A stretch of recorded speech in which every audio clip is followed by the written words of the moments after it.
अगर आपको गुड़गांव में घर खरीदना है तो आपको बहुत सावधानी बरतनी होगी। गुड़गांव का रियल एस्टेट मार्केट अब एक हाउस ऑफ कार्ड्स बन चुका है।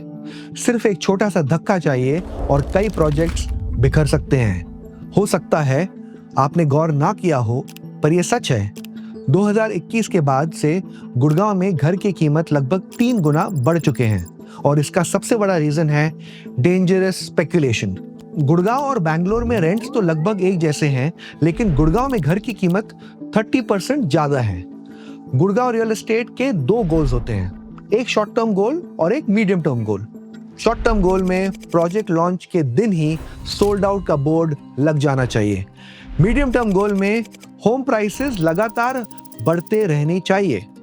इसको पाने के लिए गुड़गांव में एक खास तरह का खरीदार होता है, ट्रेडर। जहां मुंबई और बैंगलोर में ज्यादातर बायर्स, एंड यूजर्स और इन्वेस्टर्स होते हैं, वहां गुड़गांव में मेन प्लेयर होता है ट्रेडर।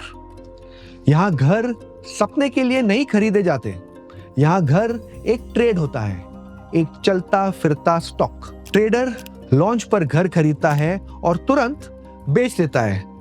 फिर आता है इन्वेस्टर सेकंड प्रायोरिटी पे, और एंड यूजर, उसकी वैल्यू उतनी होती है जितनी किसी सलमान खान की मूवी में कहानी की। बिल्डर्स को ट्रेडर्स बहुत पसंद होते हैं, इसलिए वो उन्हें 3 बड़ी सुविधाएं देते हैं। नंबर 1, एक छोटी सी डाउन पेमेंट जो कोई भी ट्रेडर आसानी से दे सकता है। नंबर 2, ऐसा पेमेंट प्लान जिसमें अगला इंस्टॉलमेंट 1 या 2 साल के बाद देना होता है, मतलब 1 to 2 ईयर्स तक उसकी इन्वेस्टमेंट सबसे कम होती है। और नंबर 3, ट्रेडर को अनुमति होती है कि अगला पेमेंट ड्यू होने से पहले ही वो अपना घर बेच दे, यानी पैसा लगाओ कम और कमाओ ज्यादा। इस कॉमन स्कीम का नाम है फर्स्ट ट्रांसफर फ्री। लेकिन सवाल यह है कि बिल्डर्स को इन्वेस्टर के बजाय ट्रेडर ही क्यों पसंद आता है? सिंपल, अगर एक इन्वेस्टर के पास 5 करोड़ है तो वो 5 करोड़ का एक घर लेगा, पर एक ट्रेडर वही 5 करोड़ से 1 करोड़ की बुकिंग करके 5 अलग अलग घर ले लेगा।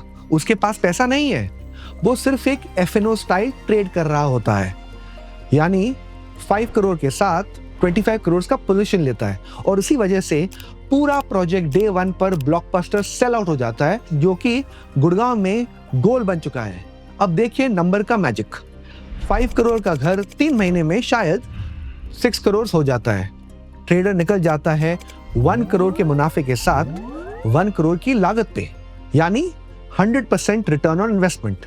मुझे पता है आप सोच रहे होंगे, क्या होगा अगर वो 5 करोड़ 6 करोड़ नहीं बना, अगर ट्रेडर को नया खरीदार ही नहीं मिला बेचने के लिए? सवाल काफी अच्छा है और यही अभी गुड़गांव में हो रहा है। प्राइसेस रुक गए हैं और कई ट्रेडर्स फंस चुके हैं।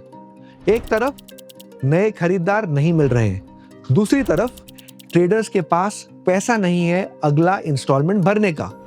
अब ट्रेडर्स के पास 2 रास्ते हैं। नंबर 1, नुकसान में बेच दो बिल्डर को पेमेंट ड्यू डेट होने से पहले, जिससे प्राइस क्रैश हो सकता है। नंबर 2, अगला पेमेंट डिफॉल्ट कर दो।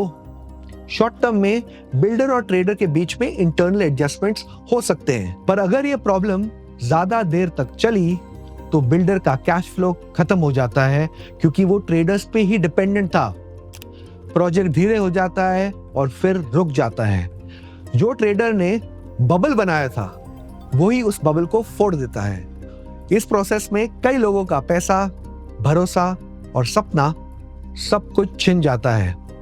गुड़गांव रियल एस्टेट अब एक सस्पेंस थ्रिलर बन चुका है, एक मूवी जिसका अंत लिखा जा रहा है और वो अंत बिल्कुल अच्छा नहीं है। तो अगर आप घर खरीदना चाहते हैं, चूज वाइजली।